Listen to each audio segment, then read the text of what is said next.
Good afternoon to all, and welcome again to Tell Me Over Coffee. Our guest of today is international Canadian film composer MEDHAT HANBALI. He has scored numerous productions for film, television, video games, and multimedia shows. His musical palette covers a wide range of genres from orchestral to jazz music. In the pop world, he worked as an arranger and producer for several established Canadian artists such as Bobby Bazzini and Geneviève Leclerc, The Voice, Les Miserables US Tour. Medhat started his training in classical piano at the age of 4, pop and jazz composition at Marie-Victorine College, digital music at the University of Montreal, and master's degree in film scoring at Berkeley Online. His recent projects include Mouvement de Luxe, Télétoon, Le Gala des Oliviers, TV, Ici Télé, The World According to Amazon, CBC, Inside Lehman Brothers, BBC. MEDHAT HANBALI, welcome. Thank you for having me. Thank you for being here. Well, let's start with the questions. How did it all start, and what was your career path like? I started really young. When I would get toys, I would just, if they didn't make music, I just wouldn't play with them. Anything that made sound, anything that made music, I would just be fascinated with it, and just I was pretty attracted to sound for some reason when I was young. And at some point, I got a small Casio keyboard for children, and I fell in love with it. With it, and then my parents noticed that I spent my entire time on it, so they said, "Well, let's see if we give him piano lessons." So I started doing piano lessons, and by age 4, I started taking piano lessons, and I started learning Bach and pretty much the classic repertoire, really. So that's how we started with music. Kept on playing classical, but I never really loved classical. When I was younger, I guess I was more interested in TV themes and things like that. So I remember I would just listen to themes and play them, like the Flintstones, the Jetsons, all those things. I would just go on the piano and play them instead of practicing, and that would drive my piano teacher crazy. It's like, so, anyway, so that was my childhood, and then I went and I studied composition arrangement. I learned pop music and jazz music, so you get to play funk, you get to play rock, you get to play pop songs, Stevie Wonder, and anything really. So that taught me versatility, I'd say. And when I was studying over there, my path crossed the path of James Gelfand.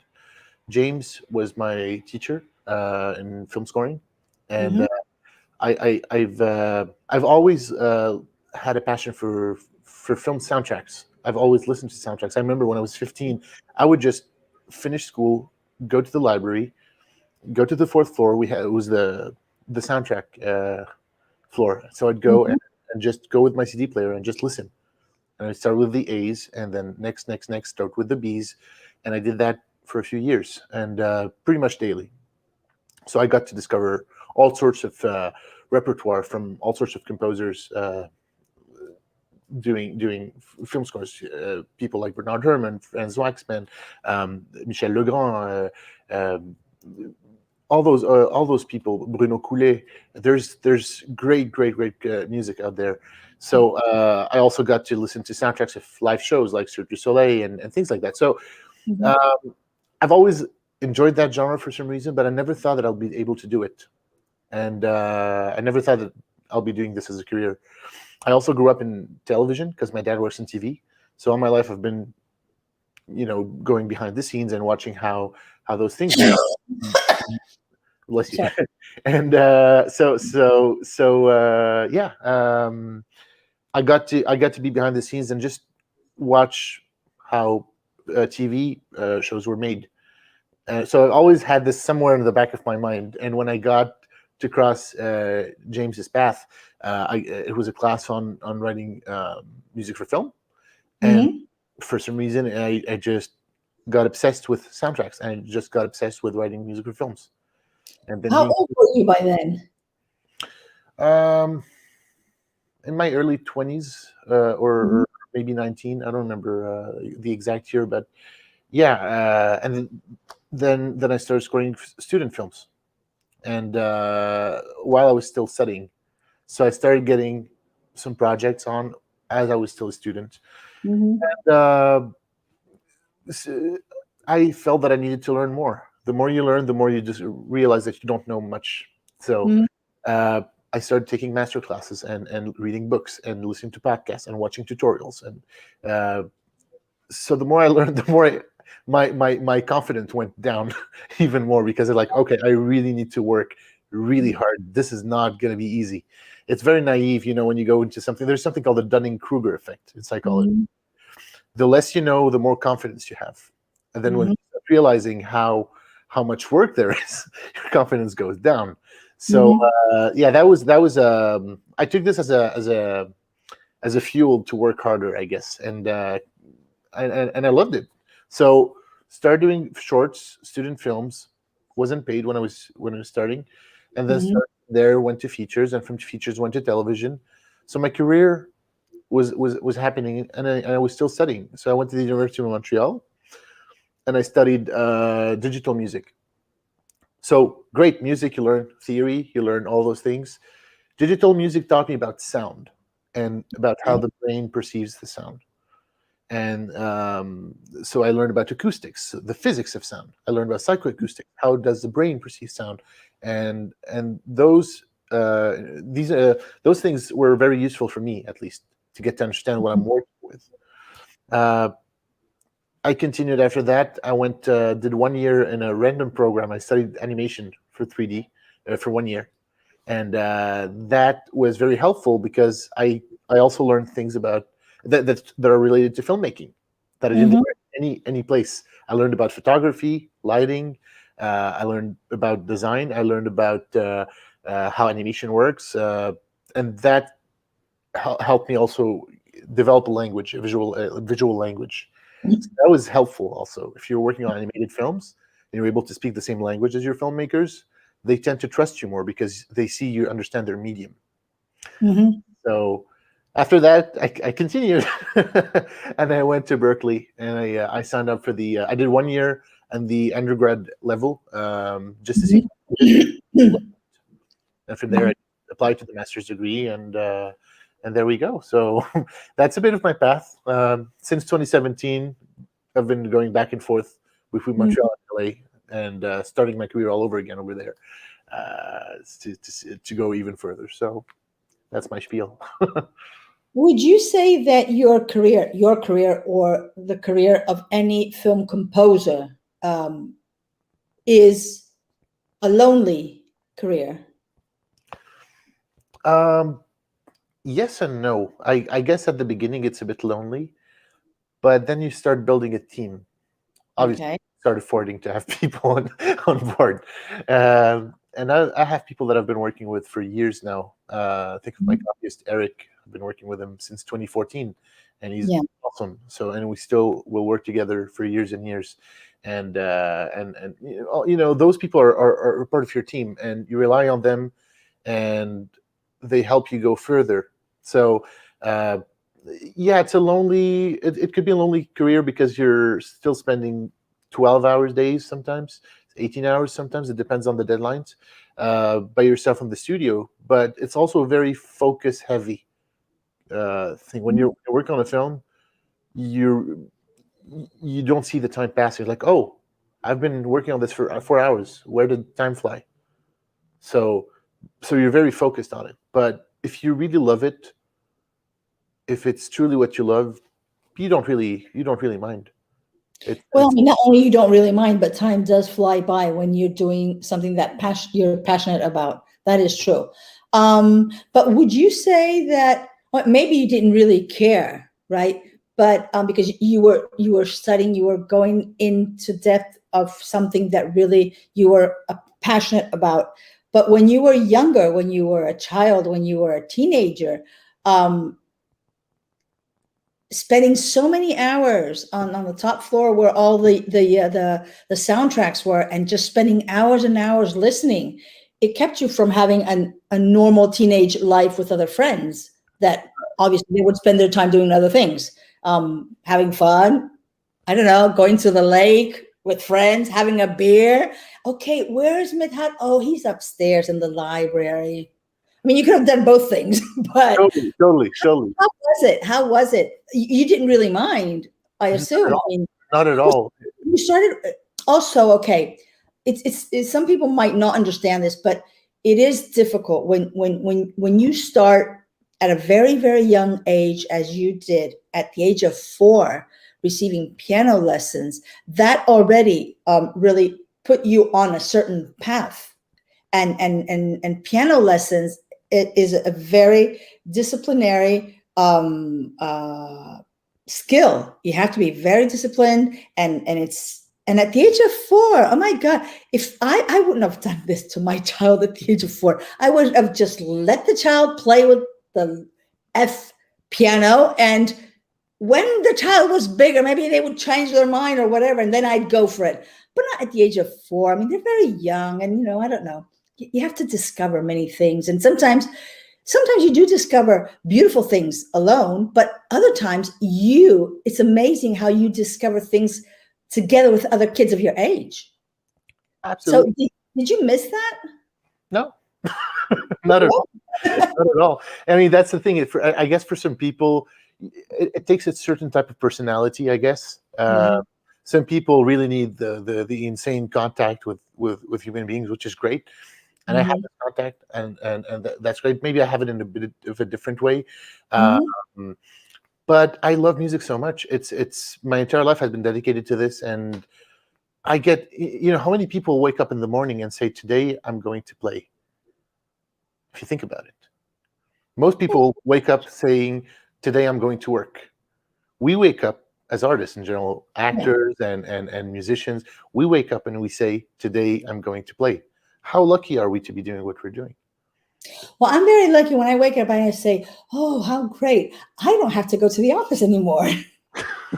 There we go. That's true. It is true that sometimes I do think that. And I say, I'm very, very blessed and privileged that I don't need to go to the office anymore and sell and have to, just be really, really nice to all the clients and this and that. It's true. I mean, after 30 years, it's good to say, I don't have to get up early if I don't want to. I can get up there and whatever time I want. True. You have a point there. Mm-hmm. Definitely. But oh my God, can you imagine all the girlfriends you lost on the path? Oh, that's totally fine. We'll it's part of the journey, When you're working, you're really dedicated to your art, and we're just lucky to be doing what we're doing. We're so lucky to be doing what we're doing. True. I have friends who go to jobs they hate. I don't hate my job. I love my job. Yeah. So, and I'm sure you as an actress also, like, you get to go and slip into roles and get to play someone. It's interesting also for you to, I guess, to understand the psychology of this character and so I'm sure you'd see human beings in a more what's a deep way. I guess you have a better understanding of most people, of the human beings, because you get to play those characters, right? Yeah, I do. It's and what I love most, which is when I have the chance to say so, what I love most of being an actress is that I can be multiple characters and not need medication for it. That's the best part. That's an interesting way to do it. Absolutely. Yeah. I could just be anyone. I could just, Michael Knight Shyamalan, he could just, take me for another multiple film, and I could be whoever.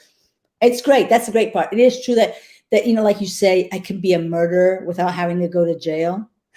I could kill my husband and not go to jail because I'm just acting. Well, oh my God, I was just rehearsing at home with my husband, and oops. But no, it is true. It is true that it's, especially when, like we were saying, when you do something you are passionate for, and passionate about, time flies by. You don't care. You don't mind. You're on set for 18 hours. You really don't care, because Yeah. you don't. When you're really passionate about it, you don't care. It's nice. It's really, really nice. Tell us, what's the difference between a composer? Okay, this might sound a bit weird or a bit stupid, but what's the difference between a composer and a film composer? A composer writes music for themselves in general. Mm-hmm. Film composer writes music for a film. It would make sense. Oh, The composition for film doesn't exist if there's no film. okay, but how does it work? You receive the okay, let me see. Tell us how it works from the beginning to the end. Do you receive the script and you create, or do you receive the film and then you create? There's no one way to do it. There's multiple ways. It depends on the Mhm. filmmakers. Depends on how much time you have. Mhm. Television, usually you don't get really the time to read scripts, because television is literally a race against the Yeah. clock, and you have to be really, really fast, and you have to deliver and nail it on take one. It's Mhm. it's there's no luxury of very Okay. early, so you have to be really fast. Film, it depends on the type of film. Some films could be, um, you could get the script in advance to see if you're interested in doing it, and then from there, from a script, you can write themes. You can write Mhm. ideas, Okay. just piano, and then you can have some production that will give you the rough cut or the final cut of a film. Mhm. You'll be watching it, and you'll be scoring the scenes this way. Um, yeah, if you're working from a script, it's great to develop ideas, but you can't predict when the camera is going to change. You can't predict when the actor is going to how many beats is the actor going to wait before they deliver their line. That's Yeah. predictable. So you have to work to picture when you're doing the actual scoring. So we're Mhm. working on a picture lock. You're working on a picture lock, which is the final edit, and you're chasing the action on the scene. You have to be extremely precise. We're feeding off the actor's performance, but we're also feeding off the rhythm of the film. Mhm. So the way that it works in general, we have a spotting session. We sit with the directors, and we watch the film. We decide, okay, here we're going to be having music. Here we'll keep this silent. And then if there's music, why is there music in the first place? Mhm. What is the music doing to the story? If it's not doing anything, it shouldn't be there. In my book. Okay. And then what is it that I need to highlight? We call them hit points. So there are things that we need to be synchronized to, and we need to highlight musically. Um, Sometimes we work with what we call temp tracks, so we have reference tracks of music. Mhm. Uh, Sometimes they love the temp tracks, sometimes they hate the temp tracks. So that's your job here, to ask them, how do you feel about the temp track, and then try to gauge where they want to go stylistically. Uh, Mhm. and then from there, once you have all those notes, you work on the film. You start setting up how you're going to be hitting things, and you score the film. You score scenes individually, and then you send them. I send them in chunks to the directors and Mhm. producer if it's television, and I get notes. If there's any modifications, we do it. If there isn't, we don't do it. Uh, Mhm. and then we just move on. And if there's the possibility to have live players, once the computer version is approved, we start replacing some of the instruments with actual players. So Mhm. um, I have great collaborators that I work with for guitars and other instruments. And again, I'm very faithful to my team, so I always work with the same people. Uh, Mhm. I just call them. It's like, hi, would you be available to record this? And here's what it sounds like in MIDI in the computer, and we'd like to have real guitars this time. And then we'll replace them if there's voices or and that just, it's like going from CG a CG background to a real set. It, Mhm. in my book, it's not that comparable. The live players, I would always use live players if I had the choice. Mhm. Sometimes it's not. Sometimes it's budgets. Sometimes it's just time.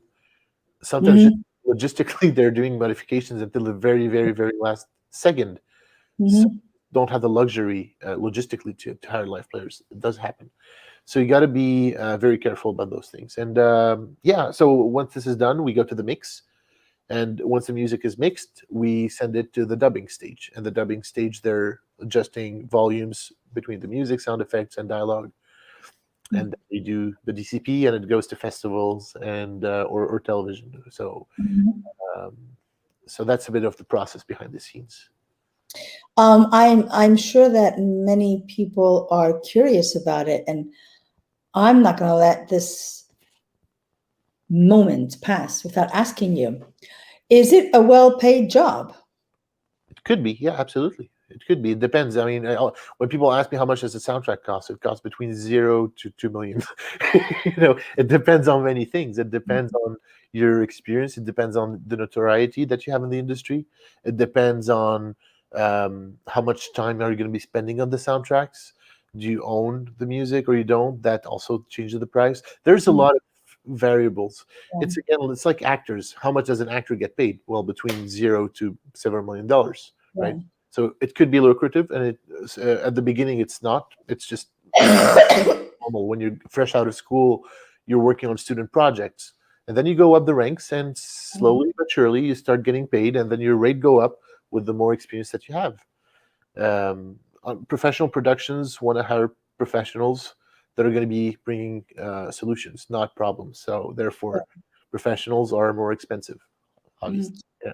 I assume that when you're discussing with a production company, for the music for their film, and you get to an agreement, it's a closed budget, right? I mean, it's up to you to if you need a real player for the guitar, for the drums, or whatever. That's your problem. I mean, Yeah, you give a price. Okay, the price is going to be this with the soundtrack finished. it depends on the project. Some projects have a music budget, a fixed fee that includes the composer, and then you cut in your own salary to pay those people. Or others just have a fixed salary for the composer and a fixed salary for the production, and Okay. that budget goes into paying mixers and live players. So it really depends on the production for sure. Okay. What part does technology play in your creation process? Uh, I I'm a bit of, of an old school. I still write my themes on pencil and paper, but it's just to sketch because I find when you're relying too much on technology, uh, technology is a great thing, but sometimes you can get lost in it. So Okay. I like to write my themes on pencil and paper first, just to figure out the music. Once I Mhm. figure that out, then I go into the computer and I record it. And technology is really important. It really is. You need to have very powerful computers. We are dealing with orchestra, so you're dealing with what 70 tracks at least, uh, Mhm. but you're also dealing with a video playback. So that also takes a lot of computer resources, and then you add effects like reverbs and things like that. So that you need to have a very powerful computer to be doing this job, and the virtual instruments are pretty expensive. They're not cheap. They're not cheap, and you need to invest in quality equipment. Uh, Mhm. Sometimes, and a lot of times, that sound ends up in the final product. So it needs to sound really well.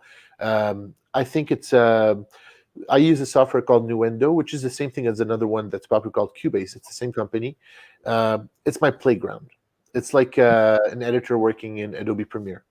Uh, Mhm. it's your playground. This is where you do the creation, and Mhm. uh, the more you master the technology, the less you have to think about it in a way. Mhm. I can just focus on the music. Okay. So workflow is really important. If you Mhm. have a good workflow, you're able to work fast. You don't want to have the technology stand in your way when you're working.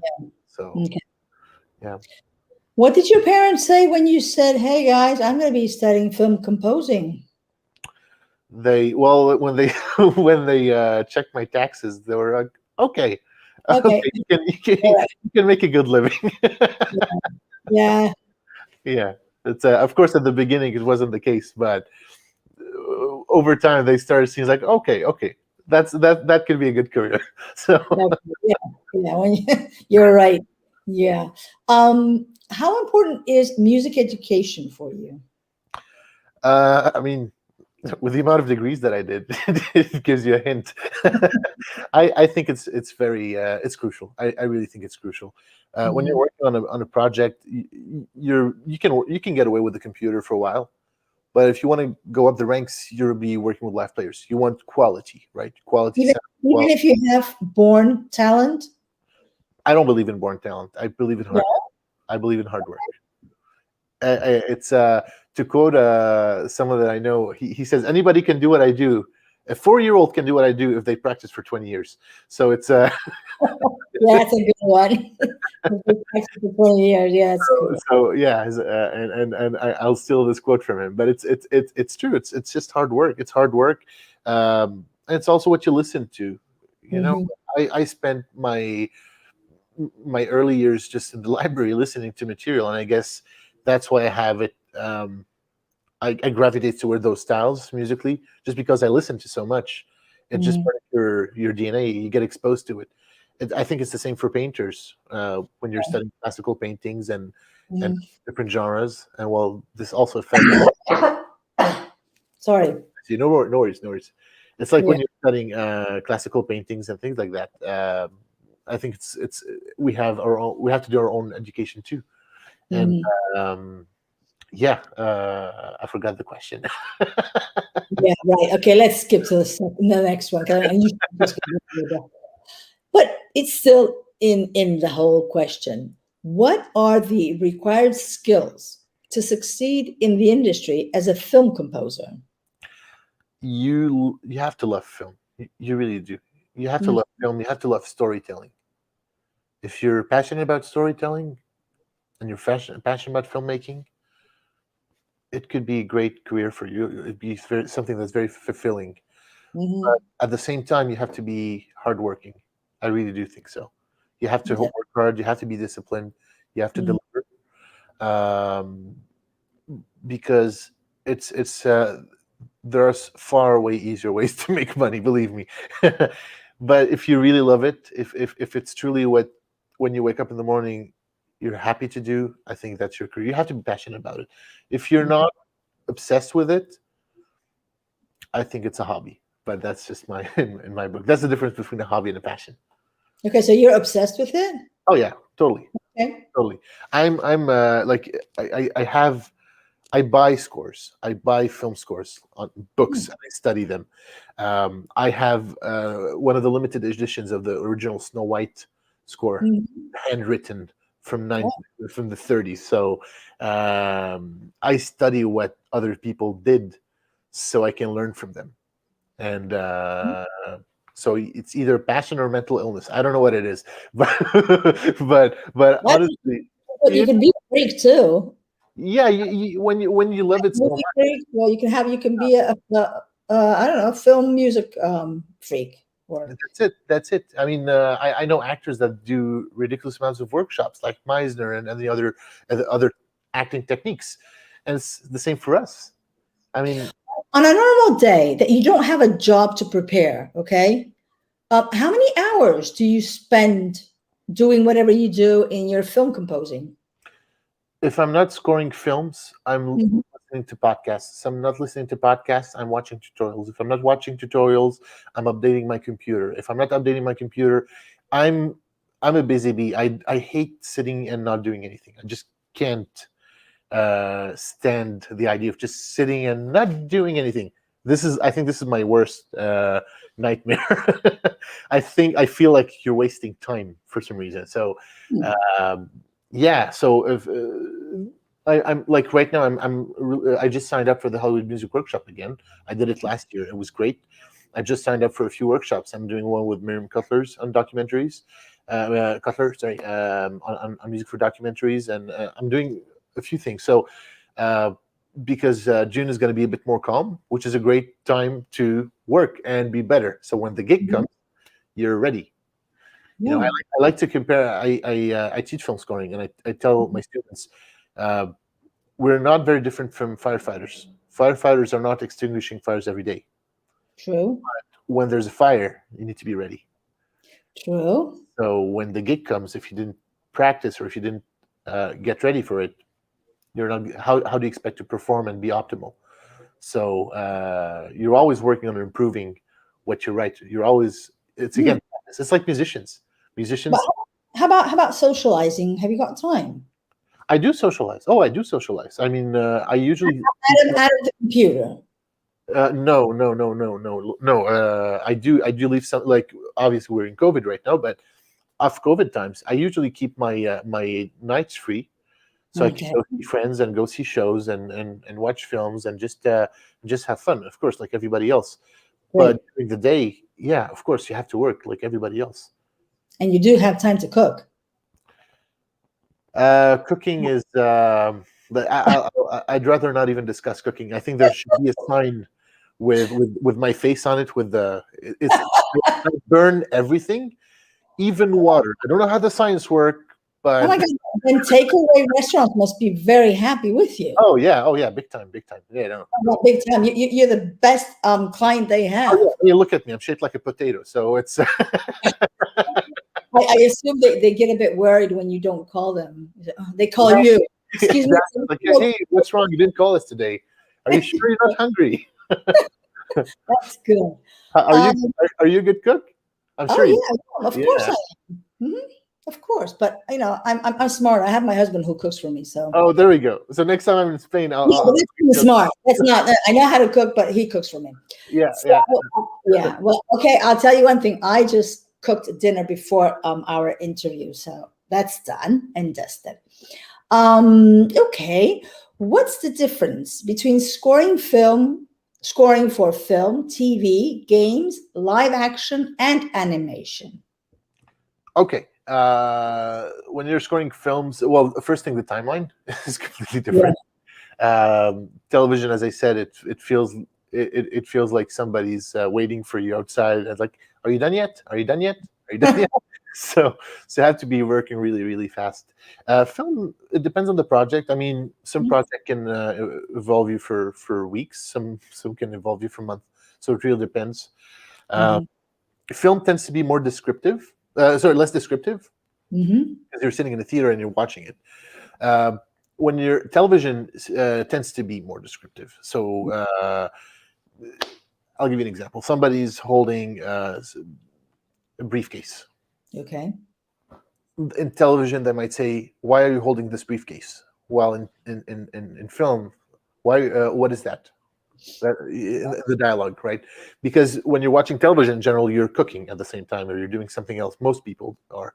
And let's say you're doing animation. Well, if you're doing animation for television will tend to be a bit more descriptive musically. Okay. If you're doing children's animation, or even animation for like the Animaniacs or things like that, you'll be having when somebody would be walking, you might be Mickey Mousing it, which is boom, boom, boom, boom, boom. So it's the style. It's the style of it. It's more descriptive. In film, you're sitting in. You can see that they're walking. You're fine. Yeah. So it's a different approach. It becomes broader strokes, I'd say. That's the. As for games, you're working in an interactive environment. So the music has to change dynamically, and we use computers for that. To give you the illusion that it's adapting to what you're doing. Okay. For example, you have a multimedia installation, and you have it, and there's music, and every time you touch something, you're hearing the music. You touch the interface. There's an animation. Music will also indicate that something happened. So that's pretty much the difference. Animation, the instrumentation will change if you're going. For younger kids, you will get more into the, I guess, higher instrumentations, and the older they get, the more mature the music can be. In my book, at least, this is just my approach. Obviously, it's not a black or white thing. It's every person has their own approach to it. Yeah. What do you like most about the composing process? I like the collaboration part. I really do. You get to know the filmmakers on most productions that you work on, Mhm. and you can have long-term collaborations with those people. It's great. So you know what I love about film? It's the art that has the most art in it. Okay. Forms like you have production designers and they're amazing. You have prop masters, they're amazing. You have wardrobe and they're amazing. You have music. You have every single art form, and usually it's among the best of the best in their fields, all reunited together to make this experience. Hmm. Isn't that wonderful? Yeah, it is. It is. So I think this is one of the things that I also enjoy a lot. It's just getting to, because I get impressed. Like I have a few people that I know. I know, for example, some makeup artists doing prosthetics. They Mhm. make you look like a vampire if they want, or they can make you look like an elf. And I get very impressed by their work. Like, you can make things. I don't know how you do it, but you can make things, and you Well, can make. you make music. You do the same thing. It's different. No, Yeah, no, it's not that different. It's not really that different, Madhat. You do make you create. They create prosthetic. They create um, the makeup, the prosthetics to make you look like a monster, to make you look beautiful, to make you have this melting face yeah, because of fire. You create from scratch a yeah, music that accompanies the whole storytelling. So, I mean, I understand that you can be amazed yeah, with other people's creations, but you have to think that we are all amazed with your own creation of making music. Because just imagine, before actors and film had sound, I mean, sound of people talking, the actors talking, it was all music, a piano, and ding ding ding ding ding ding ding ding ding ding ding, ding, and then it goes faster, it goes slower, whatever, the romantic side, and the music was always accompanying the storyline. So, I mean, what you do and what other people like you do, I just think it's just really, really amazing. It's not that easy. It's, you know, it's hard work, and you do spend a great amount of time doing this, and it's not that easy to get into the director's mind to see what he wants, what type of sound, what type of music he wants to hear between this and this scene. It's not that easy. I mean, to be able to read someone else's mind. yeah. It's again, it's the collaboration. Like, you get to Yeah. work with these people, and over time you get to know them. I have a friend. Her name is Priscilla, and we've been working together for 10 years now. We got to a point where she just gives me the film and she says, "Do your thing," and I can hear her voice. I can imagine her saying, "Oh, I don't like that," or "No, this is too Yes, much." because you already have created that symbiosis between the both of you, that you already know Yeah, how she thinks. I mean, I always put the same example, but it's just like Penelope Cruz with Almodovar. She knows him since she was 17 years old. yeah, So she knows how he works. She knows how he feels. She knows how he is inspired. So it's easier for her than for a person that hasn't had that um oh, I can't figure out a word for this, but that, well, is not, hasn't been that lucky to have all these years or the opportunity to be so close to him, to get to understand him better, and realize why he thinks in this way when he is filming. So I find it's so cool when you have that connection between a team of people, like you say. I mean, as the years have gone by, you guys have created a team that yeah, you usually work with because you feel comfortable with. It's a question of skin. It's a matter of skin. You know each other, and it's easier to work. So yeah. I just find it's so great. I mean, it's amazing. I mean, it's absolutely amazing. And you just imagine this. I don't know how many people you are in your team, but can you imagine, what, 10 people, and you are all creating in your minds? I mean, we Yeah. create. I W- mean, us actors, for instance, we give life to a character, but we don't really create the character has been created, and what we are giving the character voice and movement. But you guys create something. It's not, it's just like when a screenwriter he creates from a story he creates a whole film, and it's a really, it's nice. It's, well, I just wanted to say that it's a really great job you guys do, and it's very, very amazing. Thank you. So, no, you're welcome. I'm sorry, I'm talking a lot. Today is really not you, but here I am just grabbing my mouth away. Out of all the projects you've worked on to today, any favorites?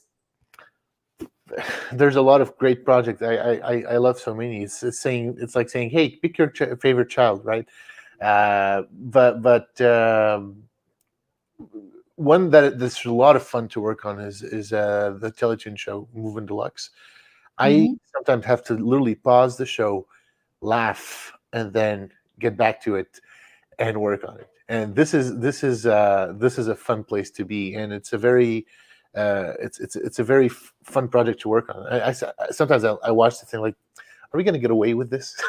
Are we really going to get away with this? So those types of projects are fun. So and there's great chemistry with everybody who's working on the show. So you get a really fun environment to work in, and that's that's a blessing when those things happen. Yeah, true.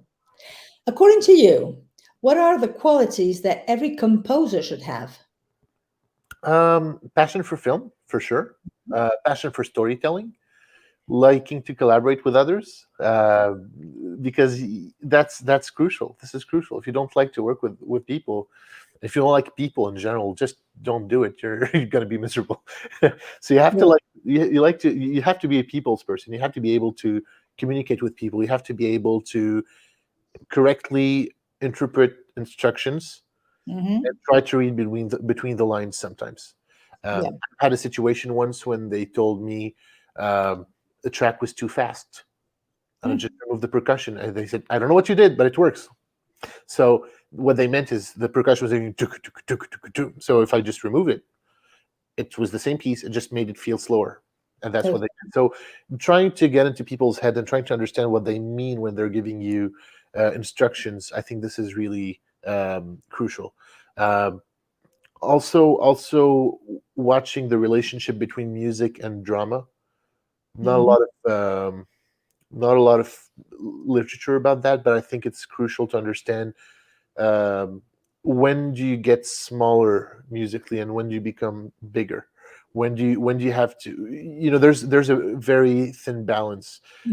I like to take a tissue paper and I split it into two, and I think this is how thin it is between being over dramatic or just right.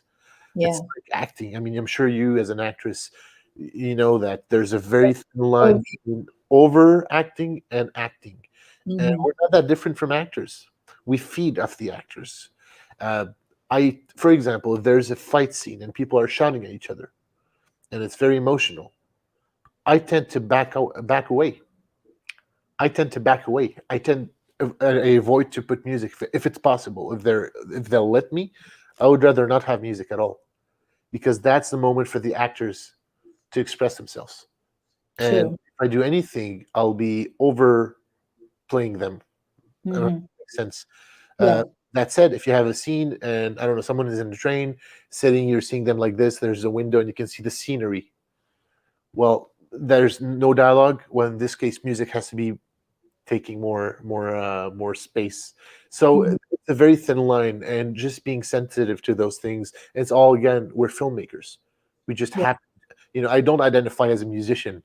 I identify as a filmmaker. I just happen to use music to justify storytelling or filmmaking. Okay. Production designer does storytelling through sets, right? And concept arts. A wardrobe designer is a filmmaker telling the story through. So we're not that different. We're just other filmmakers in the room.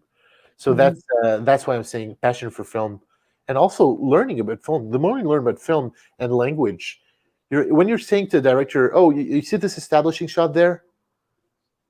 Oh, you speak their language. Okay, I can trust this person. This person gets me. I can relax when I'm collaborating with them. And those skills are crucial skills, I think. Music, of course, you need to learn music. If you're working with musicians and you're not able to speak the same language, I'll give you an example. If I work with Germany, I know I'm going to be working with Germany for the rest of my life, but I don't speak German, and I always need a translator. What do you think this is going to happen? What's going to happen? I'm just going to be slower at communication, and maybe I might be misunderstood. So it's in my benefit to learn German so I can better communicate with them. And if you don't learn music theory, how do you expect to communicate with your musicians and tell them exactly what you want? You can have a translator with you, but is that optimal for the creative process? Is that optimal to deliver on time? Is that optimal for... So music theory, crucial. Just people skills. If you're good at making friends, that's another skill that a lot of people talk about. Are you fun to play with? I not just music. Like I literally have a PlayStation in my studio, and sometimes I have people come to my studio, and we have a PlayStation, and we might play Knack 2 or another game. I have a Nintendo Switch, and we just don't talk about film. We just hang out, and that helps a lot in having them relaxed and having them be open about criticizing my work or giving me instructions.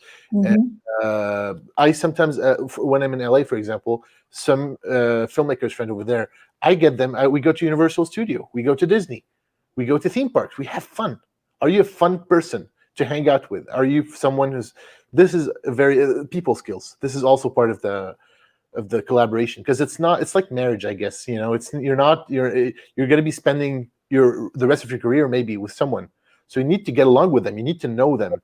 And that's another thing that I really like about the process. And I think composers or somebody who wants to get into that definitely should work on their people skills.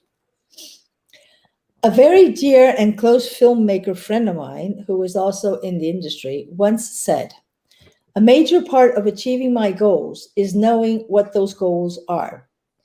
Does this apply to you? How did you get to know where you were going and what you needed to get there and how you achieved it?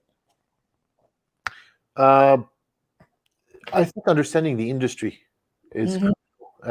If you want to navigate waters and you don't have a map, you don't know where to go. And we're blessed with the internet and books and everything to have all those resources for us. We have pretty much all of us have equal access to this knowledge. But it's up to us to oh, bless you. It's up to us to go take those resources and get from point A to point B and learn how to navigate. There's a great book for film composers called The Emerging Film Composer by Richard Bellis. I love this book. It's just super clear.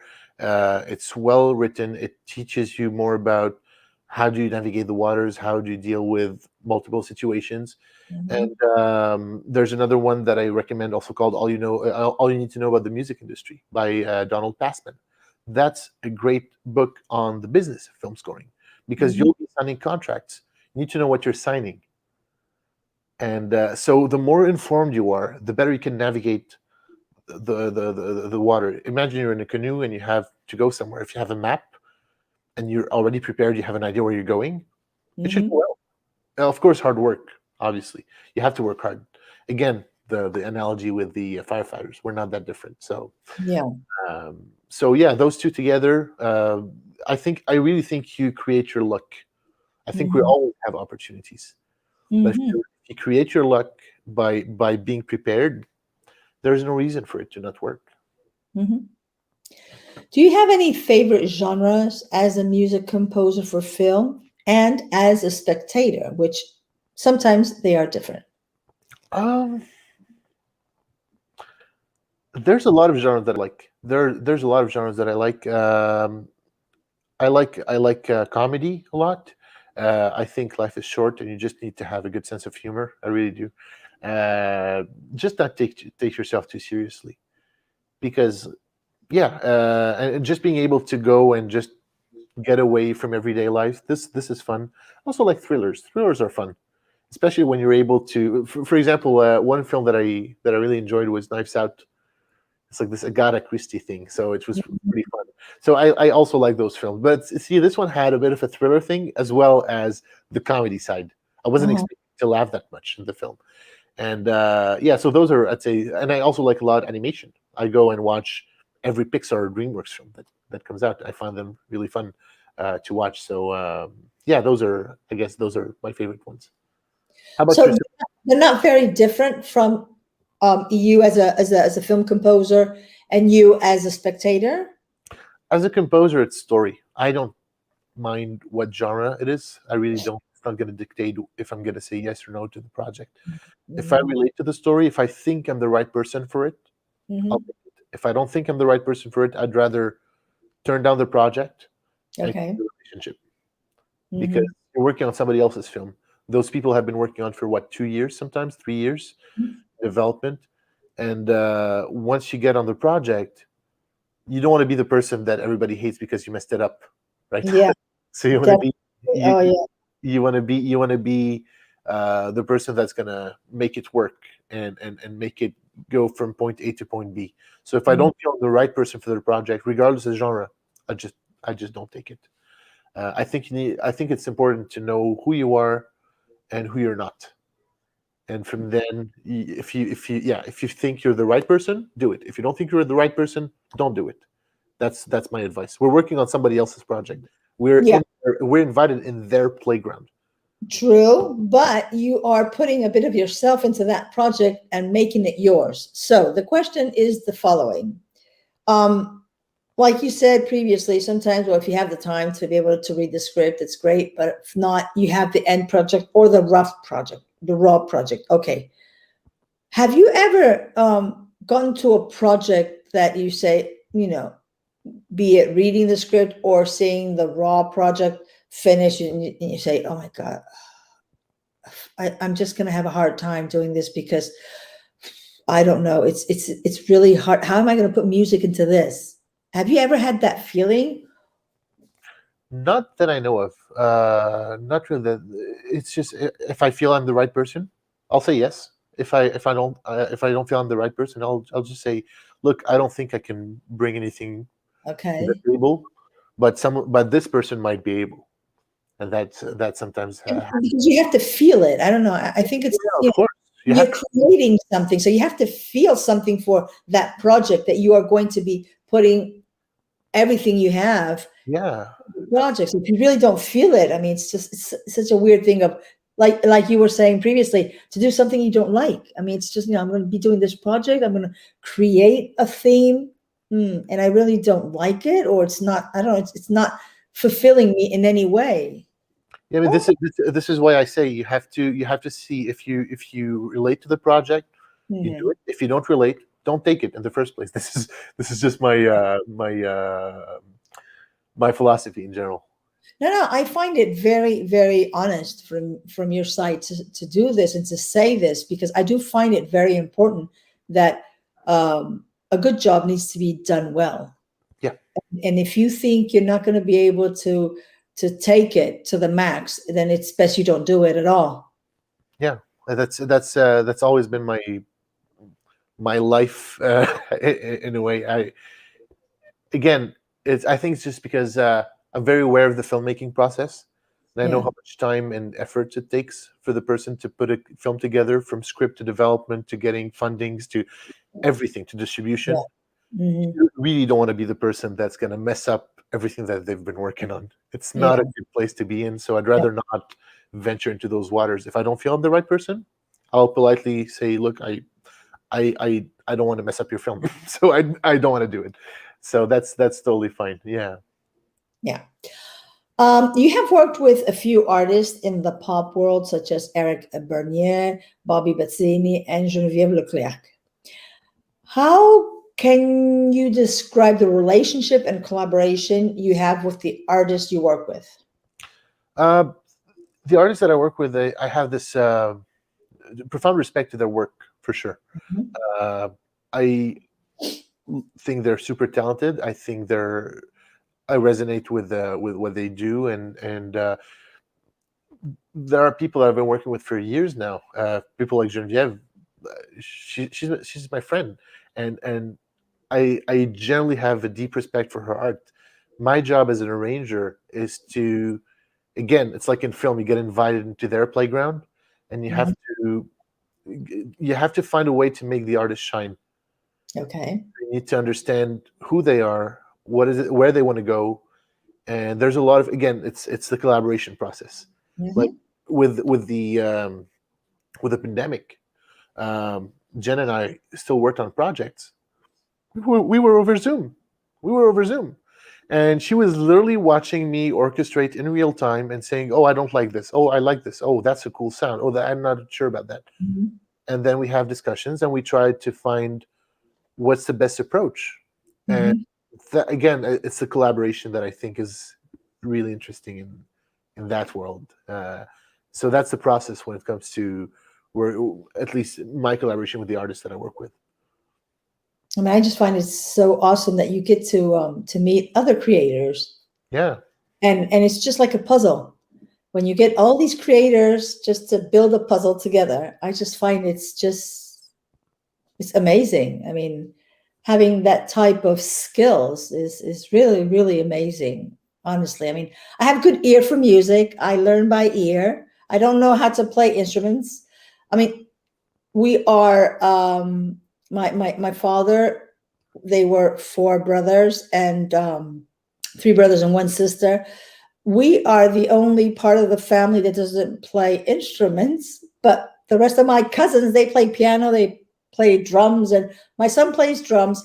I got my granddaughter a piano, electronic one, so she can get into music. But I have a cousin who's in the UK, Eve Yassmine. She's a singer. She's a professional singer. Her sister Mia also. But I love music, and if I could, well, not could, I could do it because it's just like acting. There's no time to, you can start music whenever you want. I love the violoncello, the Yeah. cello. I just love it. I just find it so amazing. It's so, you can just really take it down deep or just take it up. And it's so sexy to have it right there. I mean, just like between your legs. I just find it so really pretty. Yeah, I find it a very sexy I, instrument. I mean, I've always said, you can ask any of my friends, if I had a reset button to my life to learn another instrument, I think that would be the cello. I The think cello. it's the closest one to the human voice, which Yes. in my book is the most beautiful instrument. So what comes as close as the human voice, it's the cello in my book. Obviously, musicians might disagree. That's fine, but this is how I feel about it. And I think, yeah, there's really great cellists out there, and they can literally Mhm. make the instrument sing, Yeah, which is great. definitely. I just love it. Okay, it is known that in this industry, it's about hardworking, persistence, having the right contacts, and loads of luck. What would you tell your past you and your future you? Uh, that's a very good question. I think I'll just say work harder. That's pretty much what it is. Poor thing, poor thing. I Work think, harder. I think if he had the chance, they'd just smack you in the head. Harder than what you've done. Did you I'll work? I'll be with the whip with myself. Work, practice. Put in Oh hours. my God. But you really have to. You really have to. Just yeah, we're not very different from athletes. We're really not. Athletes have to work to get to where they are. Composers are not different. Actors are not different. Yeah. We're performance based uh, Mhm. jobs, I guess. Yeah. But we love it. So, Yeah. True. what would you say to your past self? What would I say to my past self? Well, maybe I would say you should have got back sooner. Because obviously I studied international trade for my parents. I should have stuck to my acting because I was passionate about it, and well, I don't know. I think I do quite well, Yeah, and look at you, you're doing it, and you're making it happen, which is awesome. Well, yeah. I mean, okay. Now, what I say to my future you is, okay, you did make the right decision when you were 52 and decided to quit your job and go for your passion. And that's what I did. I quit my job to be able to be 100% on my acting. Well, there we go. It was Awesome. well, it's not easy. It's not easy, and I mean, it's not a very easy. I understand. There are, for instance, in the case of women, of actresses, or even women filmmakers, or women technician behind any technique of this industry. The difference between a man and a woman, unfortunately or fortunately, is our TikTok body biological watch that we have. If you talking about social media, the TikTok social media. TikTok. No, not that TikTok. And obviously, if you want to have family, it's a bit complicated. So you have to start choose. And I would tell my past you did right. You worked as a sales manager for international trade. You had your children. You raised them, because I took my time to be able to raise the first 2 years of my children with me at home and be able to take care of them. And I did all that. And then I came to the point when they were big, grown men and women, because I have a man and a woman at home. Well, I don't have them at home anymore. And I did come to the part to say, okay, now it's my turn. Now I can take care of what I want to do. And I still have the time to do it. And the good part about acting is that you can act until you die. Until the last minute you are dying, you can still act. That's the good part of it. So there's no age for acting. You can say, I was acting, I'm not done. Yeah, that's the thing. So it's hard, because I do have fellow male and female actors who, well, I would like to have kids, but then I'm going to have to quit acting and to be, and this is, it's quite difficult. It's very difficult. It's not an easy path. It's a very long run. And I did the reverse way of everyone else. They started when they were young and blah, blah, blah, blah, blah. I started when I was older, in my 52, and here I am. But no, I would say, just follow your dreams and stick to them and prove, because you do have to prove your parents, who are at the end of the day going to be paying for all this. You have to prove that, yes. I paid for my own stuff. I'm covered. Okay, but it is true that, I mean, if you want music lessons, if you want acting and this and that, and you're starting, you have to prove to them that it's not just about, oh, you want to be an artist. No, I want to live from this, and I'm going to make it. It's going to be hard. I'm not going to get a job every day, or maybe not every month, or maybe not every 6 months, but because we are so many, but that's where I tend to tell the new ones, the starters, that they should find. When I talk about a plan B, I'm talking about a plan B in the industry, not outside of the industry. Okay, whatever, music, voiceover, something that is still in the industry that can allow you to pay your bills and live. Because we are so many actors, that it's quite difficult to get a job, a decent job,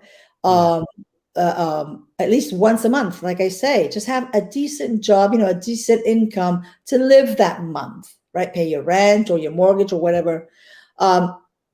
Do commercials, because it's easy, quite well paid money that allows you to live until you get those cool acting projects. So it is necessary to do this, and it's not considered because, for instance, what's his name? Oh my God. Okay, I forgot his name. Oh, I forgot his name. Okay, good. This actor, American actor, once said that you're not, if you're an actor, you're not supposed to be having plan Bs, because it's going to take away your attention from plan A. It's not true. I'm talking about having a plan B in the industry. I'm not going to be a waitress and an actress. No, I'm talking about, I speak languages, so I can be a coach for actors, a language coach for actors. If I'm skilled in I don't know, anything, horseback riding, riding motorcycles, swords, whatever, archery, I can be a coach for that and teach other actors to do this and things like that. Yeah. That will allow you to be able to survive until that dream job hits your door, because it's very, very hard. And I've seen a lot of actors and actresses just wave goodbye to their passion and say, I can't live off this. And it's sad. It's sad that you can't. I tend to say that I always say this to my children: study whatever you want to study, because at the end of the day, you're going to have to be spending a minimum of 8 hours. So at least do what you like. Yeah, absolutely. And it's not that different in the music world. Sometimes some people just get discouraged, but sometimes they're so close to getting it, and they just didn't know. If they had continued just a bit, they would have gotten to their goal. So I think perseverance is crucial, and patience. There's the unspoken rule of you have the 10,000 hours. Obviously, there's a 10 or 15 years rule. There's a few of those, and there's logic behind it, because when you're starting out, you're not that good. You're just not. You think you're good, but you're not that good. No. And you need to work on improving yourself, but also the time to build a network. True. And also give time to people that you met to grow themselves, so they can bring you on their project later on. Like planting a seed, and eventually it'll become this big tree. But if you're not patient, you have to be patient. And again, as I said earlier, it's like a map. When you have a map and you know where you're going, you have more chances of getting to destination. So yeah, I think it's a mix of all of those aspects together, really. So there's an interesting thing that you just said about building a network. That's very important. There are many professionals of our industry who don't understand this, especially actors. They think that the only network you have to build is the network with a film director. Yeah, or casting agents, right? And you are wrong, because that network can be done with sound, with light, with screenwriters, with a script, with so many people, makeup artists, with costume. All these people do also know other people. Absolutely. People they have worked with, other filmmakers they have worked with. And it's just as simple, because this happens every day, as, oh my God, MEDHAT, I'm looking for this person, this actor that, okay, so he has to be so-and-so, and he has to be so-and-so, and he has to know how to do this. And then also I say, hey, hold on a sec. I know someone who has worked with this filmmaker that I composed his film music, and I think he's the right person for you. That's my point. I've done this so many times. Yeah, you're not supposed to be, really limiting your network. When I first created Tell Me Over Coffee, obviously I did it just like many other of us professionals that during the lockdown, well, in order to do something and not to shoot my husband, for instance, I had to do something. So I said, okay, out of all these people I know, it'd be great that we could, just talk, and it's as if we were at home having a coffee, and very cozy. I don't like it to be, a very posh thing, and because I'm not how you call it? Oh my God, I'm forgetting my words. This comes with age, so don't worry, you'll get there too. Yeah. Oh yeah, I'll get there. Okay. So okay. But I mean, I'm not a journalist, so I like to keep my interviews very, homemade. And then I said, okay, I'm interviewing all these people. I'll start with filmmakers and then actors. I said, no, let's start with everyone, because that way, those professionals in front of the camera will get to know really how everything works behind the camera. And spectators will get to know everything about the industry, how it works. And then I thought, well, what you're doing is an online network between professionals of the industry. And it's so amazing and cool that that you are able to say, well, so and so got a job because so and so called him, saw his interview, and called him and offered him a job. That makes me so proud, and really it satisfies me a whole bunch that I was able to create that that contact, that symbiosis between those two people, and it's just great to be able to help out. Yeah, I mean, look, I every year I save the entire year to go travel to LA and Toronto and New York and other places. Uh, when I'm going, for example, to the American Film Market or TIFF or whatever event that I'm attending, uh, I talk to everybody.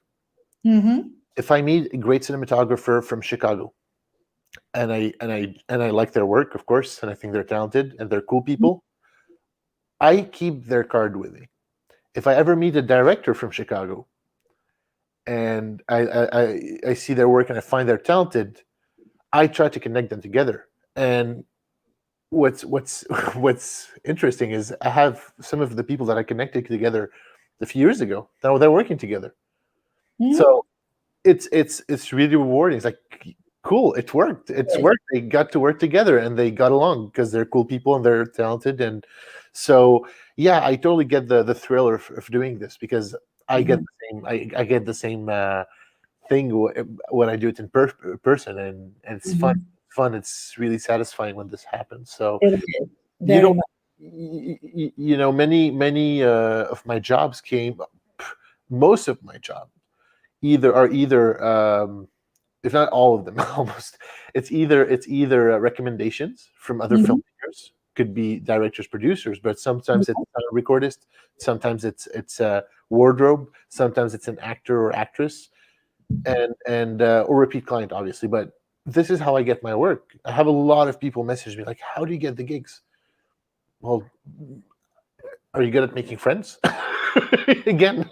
Yeah. Hey, that's a great question. How do you get gigs? Are you good at making friends?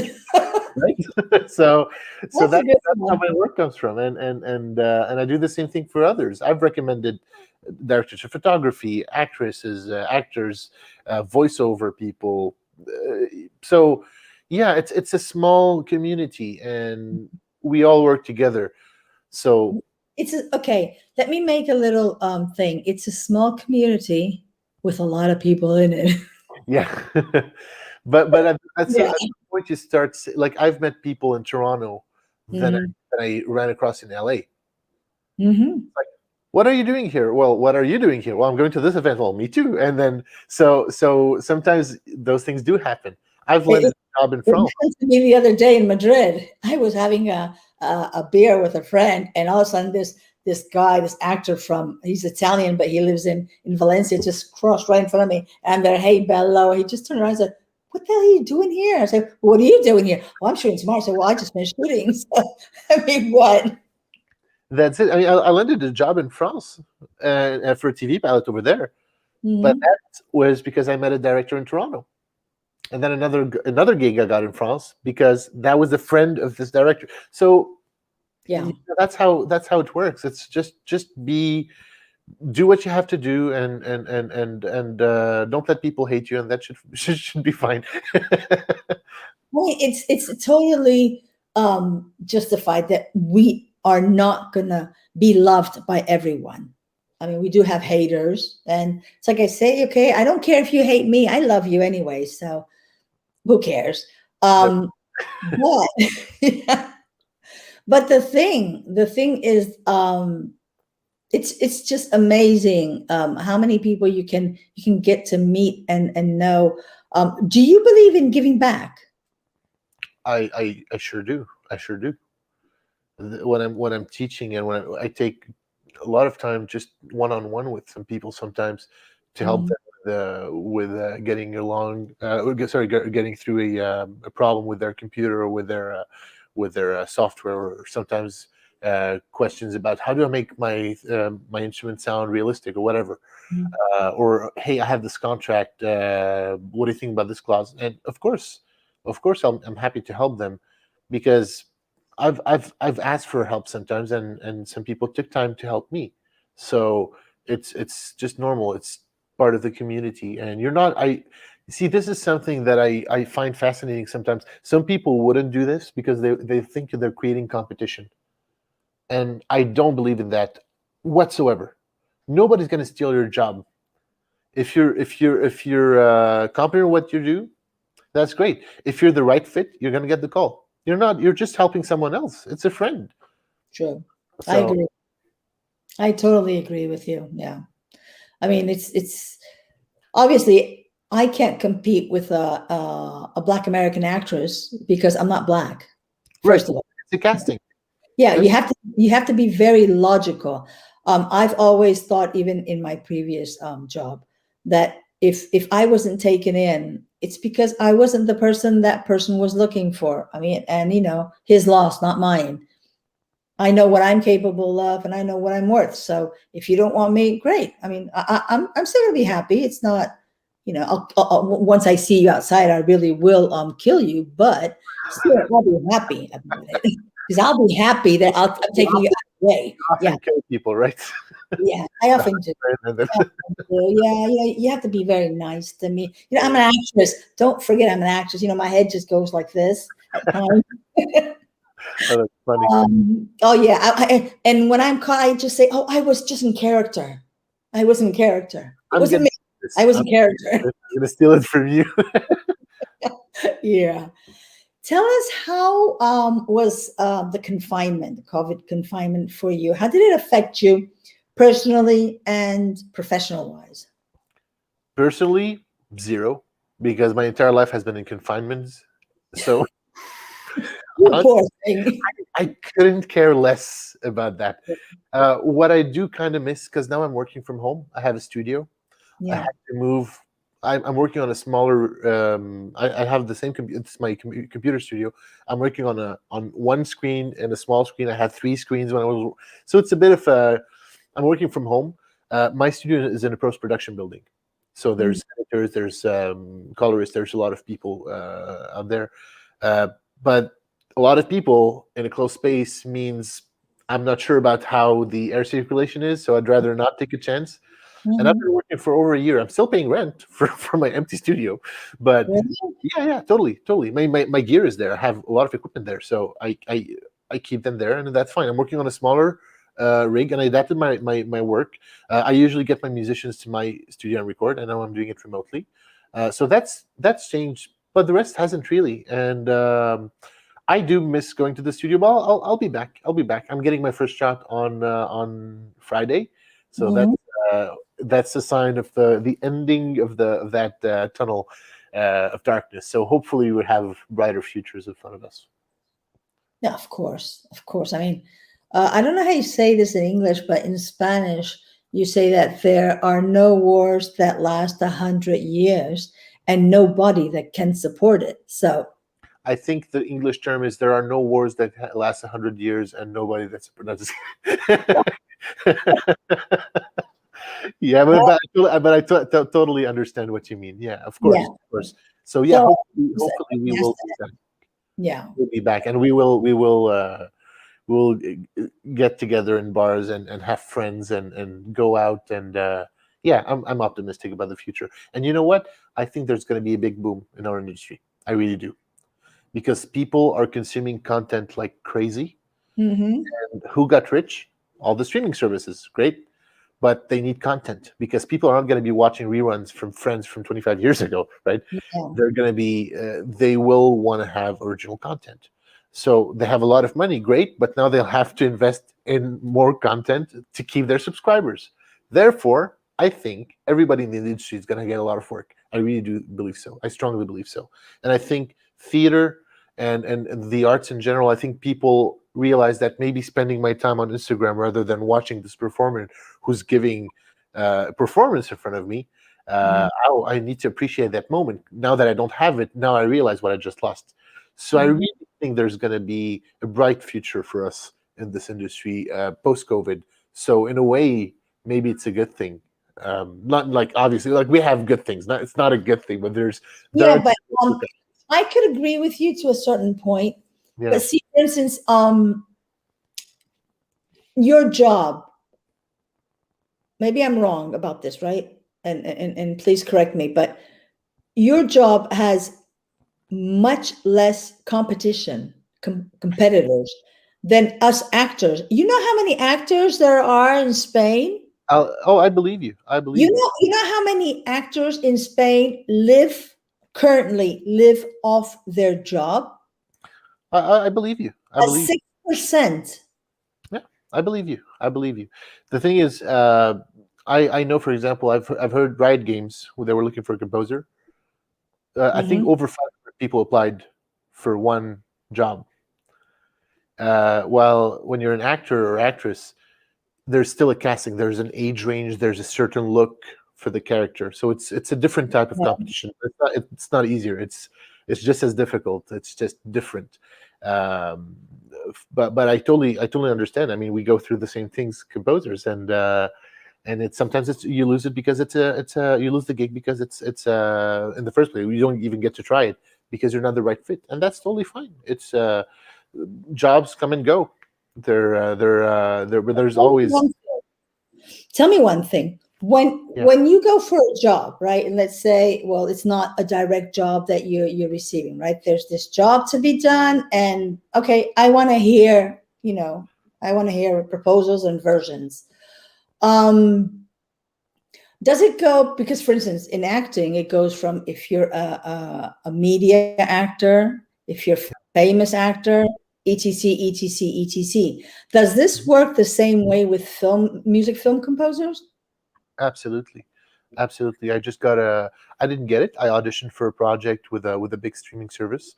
It happened a great big break for me, and it wasn't. I got a scene to score, and I got very close to getting it. They told me, but they ended up going with someone else, and that's totally fine. There's, for a film or a TV show, there's many actors, but 99.99999% there's only one job for one composer. Yeah. So and that's totally fine. It's just part of the job, and you accept it and you just move forward. And so we do have the demo process, of course, and you are spending the hours, you are having hope. But if you don't get it, you don't get it. You just move on, and there's going to be another one. I learned to make peace with it very fast, and it's not personal. It's just how the industry works. So you gotta yeah, I think you gotta, as a composer, you gotta let it go and just move to the next one, and maybe the next one's gonna be bigger. You never know. Yeah. So there's yeah. I've also heard that besides being a music film composer, you are also You bugged for once. You said you are and then it free. So yeah. Okay, you're also a music teacher? Yeah. I teach at the college level for sure. Yeah. How has COVID affected that also? Did you guys continue with Zoom and things like this? So I lost my job for like a few months.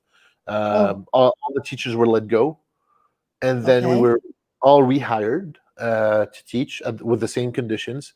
That we're only teaching over Zoom, and I teach film scoring. I'm not like teaching math or some random thing. I teach what I do.